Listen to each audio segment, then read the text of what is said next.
Okay.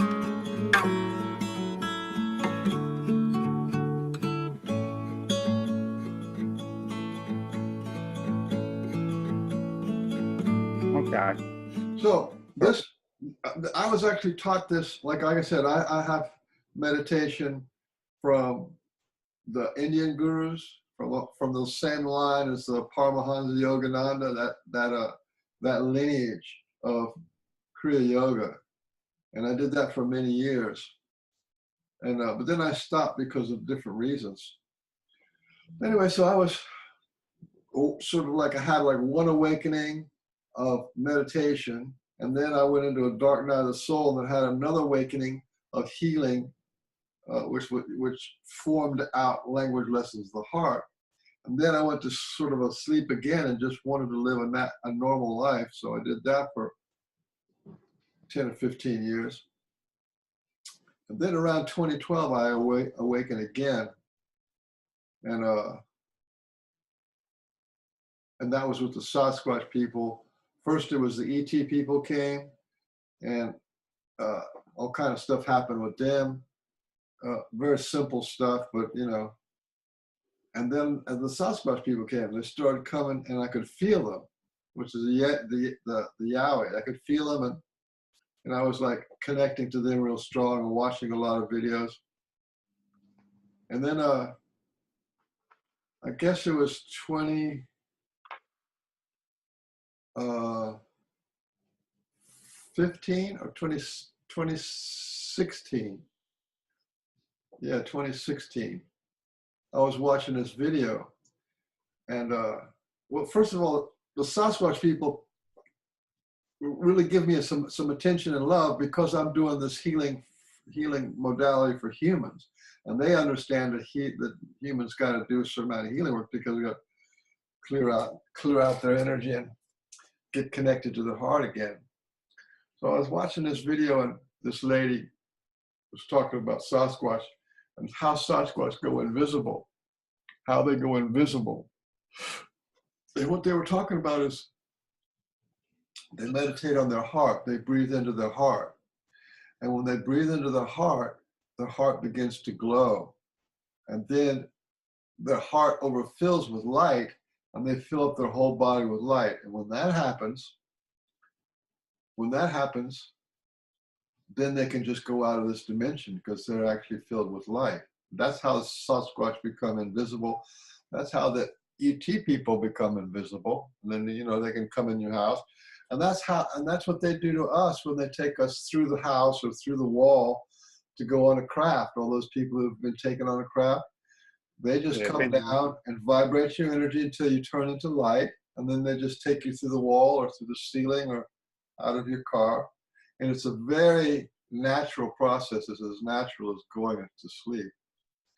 So here I am just watching this video, and it's about this lady is talking about what the Sasquatch do in order to turn their body into light. And that is they breathe into their heart, and then they fill up their heart with light.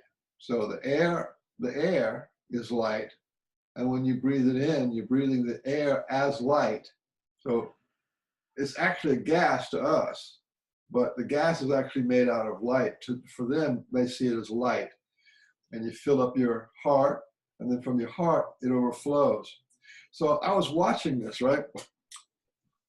And by then I had a little bit of knowledge of the Sasquatch. I had one of them talk to me, and I've had them in my room where you could feel them, and they've moved stuff around, move books and stuff around. And I knew they're there, you know.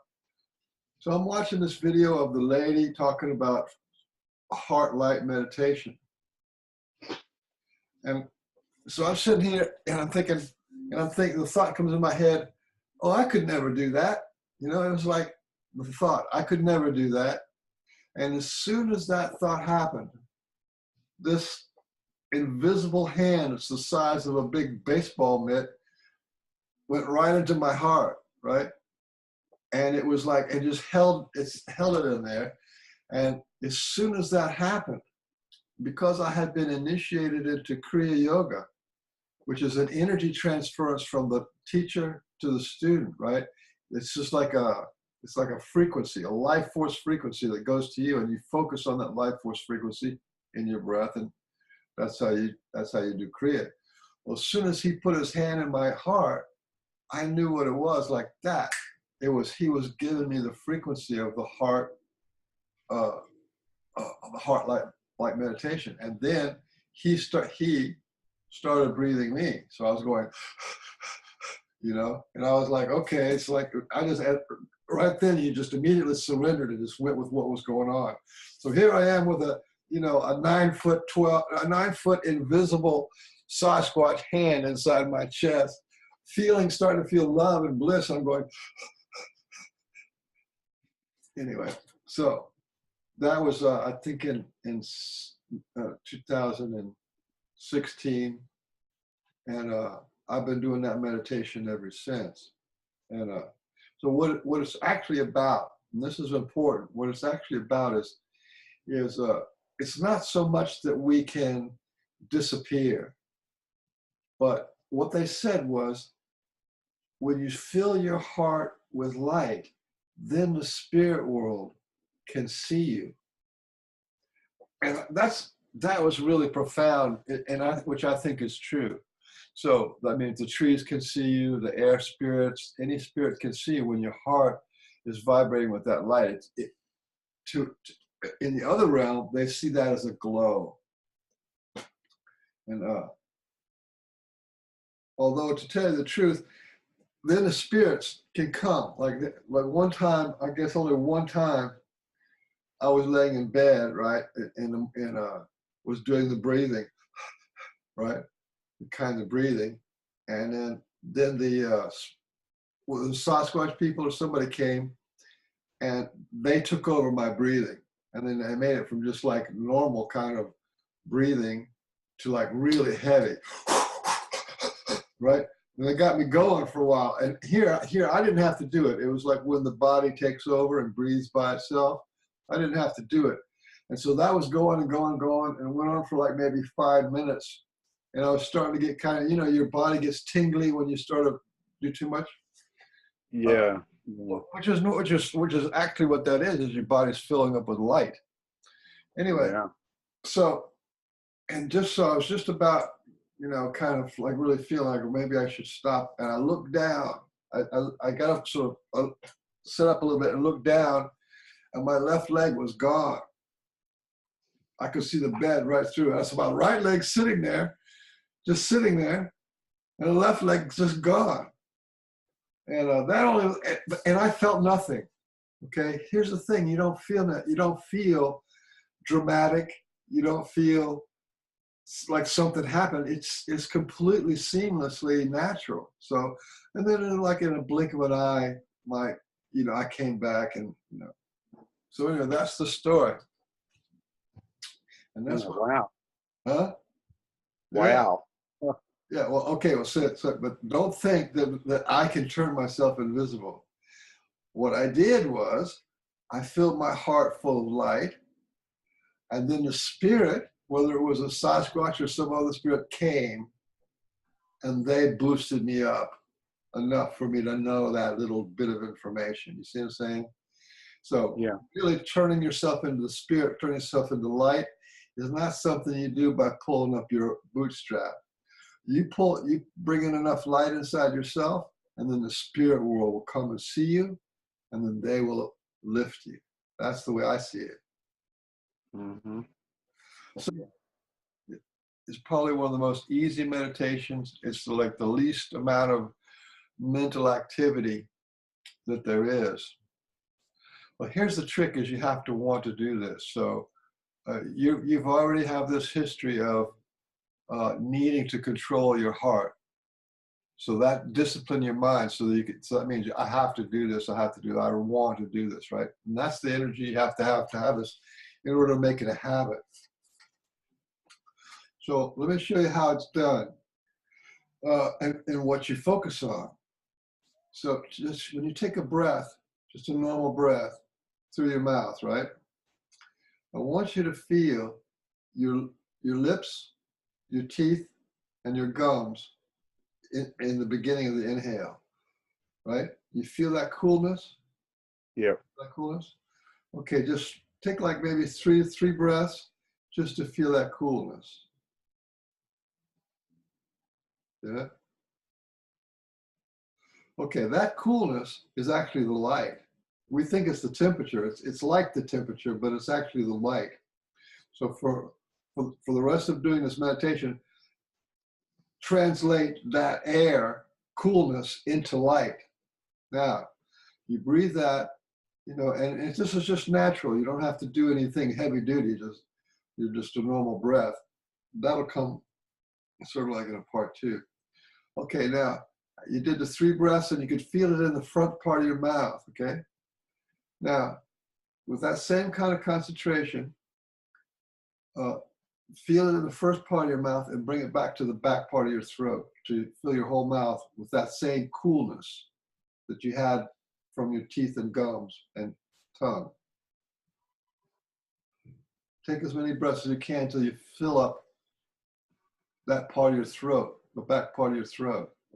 Feel it right there, Right. and then coming down to here.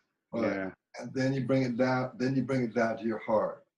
So, a lot of people, it's pretty much automatic. But what happens is when we get distracted or we slip a little bit, and you get out of focus, then you go back to feeling it right on your tongue, right on your mouth, then to the back of your throat, then down your throat, and then to your heart.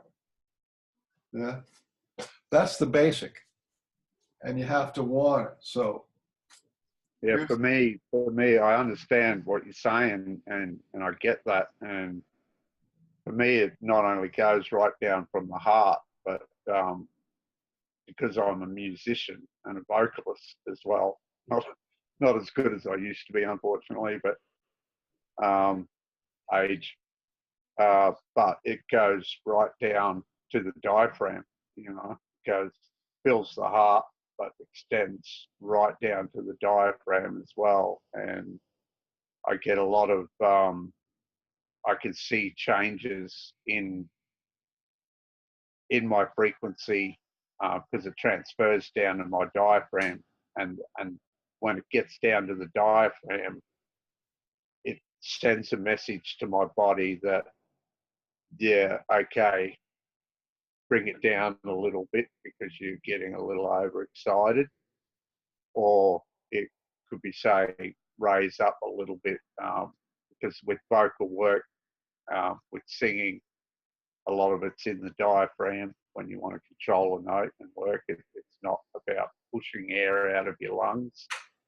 It's about controlling the air, the flow as it comes in and out, as well as the stretching of the vocal cord. So yeah, when I get that, and I get what you're saying, I get that right down through the heart, and the heart fills up, and then it goes even down to the diaphragm. And well, I'm going to get to that. I'm going to get to that in a little bit. Anyway, yeah, that's the direction we're going.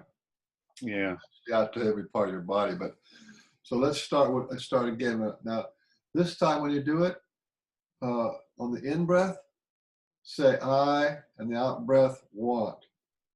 See, I want. See, because that's what the Sasquatch said. You have to want it. So for me, that's the way I understand it, is to put that want in every little breath. It's like a mantra. And this mantra is really powerful because you'll find yourself doing it when you're sleeping, and every once in a while during the day, because you said, I want this, you know. So that's first is I want, and the second one is heart light. So I want, heart light, and with every breath or every other breath or however you want to do it. But those two right there, so like let's say like we just finished talking, right? And you were talking. So now to go back in your mind, you just say, I want, heart light.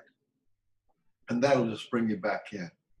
Because we get distracted really easily. But here again, it's not like a discipline. It's okay if you get distracted, just fall back into I want, heart light. And okay, then, so if you can get it to go here, and then down to there, and then to your heart, Try to get it in the heart and try to build it up a little bit of pressure in your heart. Build, not pressure, volume, something like that. It's not really pressure. It's kind of like a volume. It's kind of like a, when you feel it, that little subtle feeling of coolness, that little subtle feeling of vibration, that's your life force. That's good stuff. A lot of people just don't have it. It's real important just to have that. Somebody say that is the life force, not this and that and this. That's the life force. That's the heart life. That's the heart life. Okay. And this is all for doing slow breathing. Now, if you can get it to circulate and fill up your heart, the Sasquatch says to stay in your heart. Breathe that coolness into your heart and stay in your heart. And then when the heart gets full enough, it'll overflow into the rest of your body. That's the way they say it. But I'm not a Sasquatch, so I kind of have to do whatever happens. So we're doing a slow breath, just simple. Feel it in the heart. You can actually touch your heart like this, and you can actually feel it. If you lose focus, or you just touch it, and you can. Yeah. Oh, I feel my heart all the time, even without touching it. Because of how I am. Yeah, it's just how you are. Yeah. My heart. I don't know whether it's the scarring or whatever, but I can always feel my heart. It's like I guess it could be like an awareness of the injury, of the scarring, but either way, yeah, no. Well, now you're putting pure life force into it, and that's like a good thing. Yeah, Okay, it's a healing thing. Then there's a lot of different kinds of breathing. So like I do this when I lay down at night, or in the morning when I wake up, because like you, I take like 20 minutes or 10 or 20 minutes to wake up. And so it's like start off, here again, this is why you want the I want. Because when How did you know I take 20 minutes to wake up? Have we discussed that before? Yeah. We have. Okay. I don't recall mentioning that. So, but anyway, continue. So anyway, so you want that kind of stuck into your subconscious. I want heart light. So when you just gradually wake up in the morning, that I want is there, because that's like the best time to do it. So you can just do the slow breaths, right? And then fit till it gets down into your heart. And then you can also go down into your diaphragm and then go all the way down to your ass. If you put your hand on your sex and reach down and feel your ass, right? When you breathe fully and deeply, it'll go down. Your ass will actually move like a diaphragm. Yeah, right. Yeah. So you go for your heart, and it goes down into your belly, into your diaphragm, and then down into your root chakra. And what I do is sometimes I just squeeze it a little bit, not hard, just enough so I can like, hello, so that when I breathe, was actually just doing that before you said it. Yeah, just do that little bit of. Yeah, a little twist there, Okay. Okay. Now you kind of relax, right? What kind of shoes you got on? Flip flop. Okay. Now when you breathe, you start with the mouth. Always, if you lose focus, start with the mouth, build the neck, then the heart, and then you can do this, right? Then that kind of gets the right thing. Okay. So now you're going down to your ass a little bit, like at the exhale, and like a little bit of a wiggle.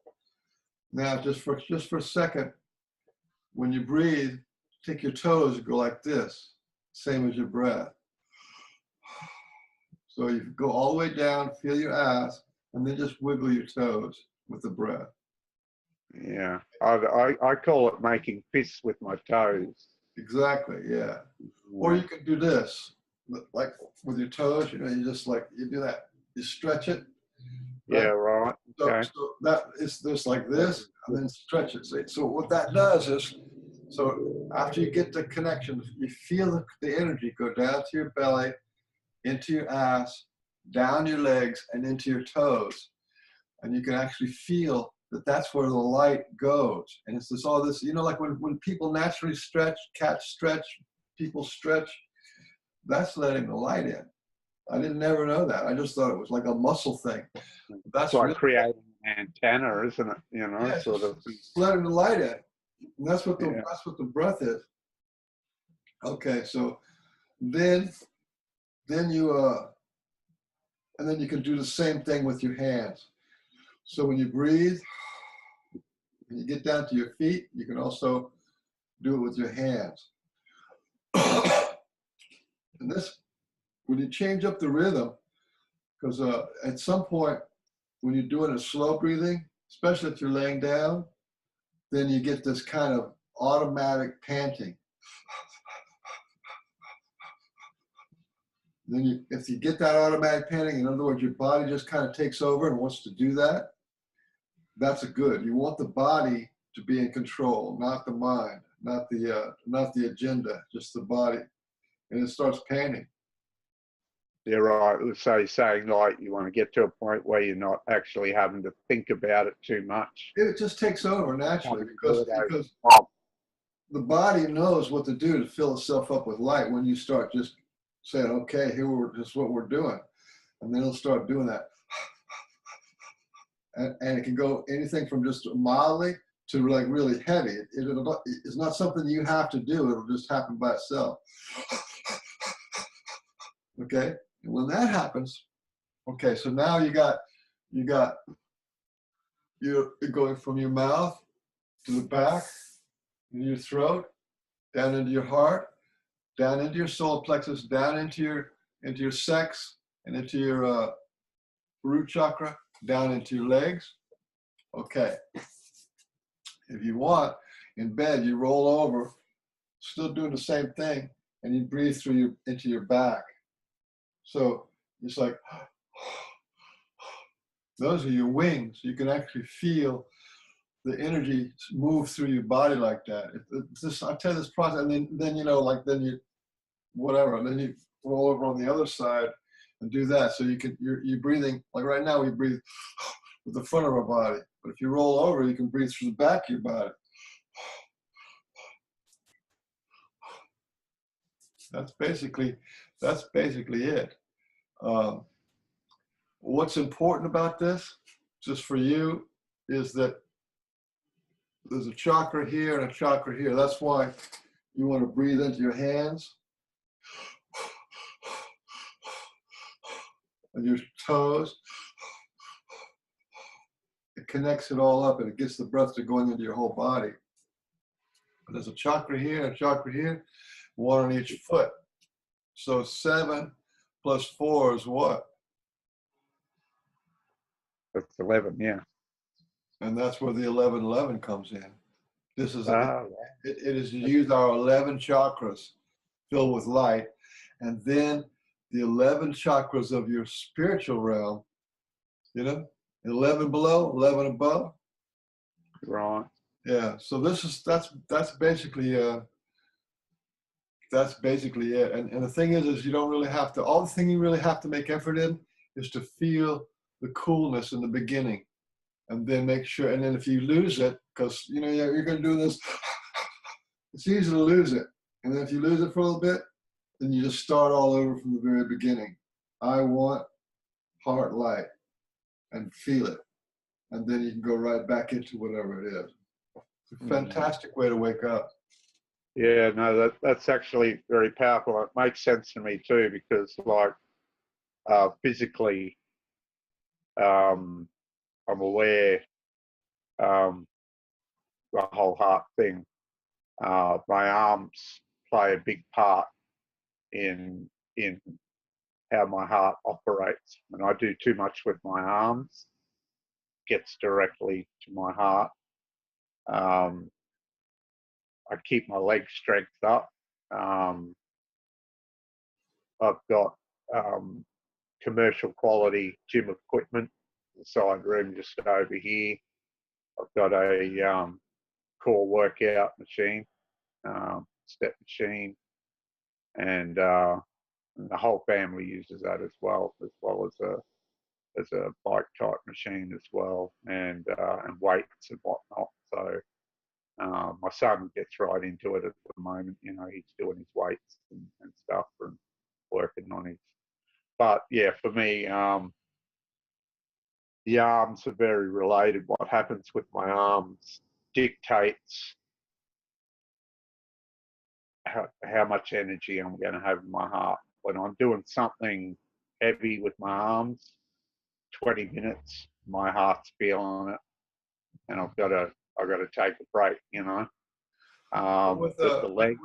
When you start thinking about the 11 chakras in our head, we have 3 chakras: the throat, the third eye, and the crown. Right? That's 3 chakras. And in our belly, we have 3 chakras: the solar plexus, the sex, and the root chakra. Right? So that these 2 have 3. But the heart is in the middle. But the heart is this way. Right? Well, your left hand is 1 chakra, right hand is the other chakra, and the heart's the third. So you can down and the heart cross like that. Right. So that's the 3 chakras for them. Except that, you know, chakras, that's just kind of like the way we talk about it. It's all mixed in. It doesn't really have like clear differentiation, but that's really what it is. Yeah. We gather in and we give out, and this is how we do work, and we hug, and this is pretty much, it's all about love. You know, the heart is all about love, and legs about transportation, moving forward in life. But this is all about love. You know, how you pet, massage, grow, food, and work, and it's all with your hands. It's an extension of love. That's why people get off on artists and musicians. It's all expressions of the heart.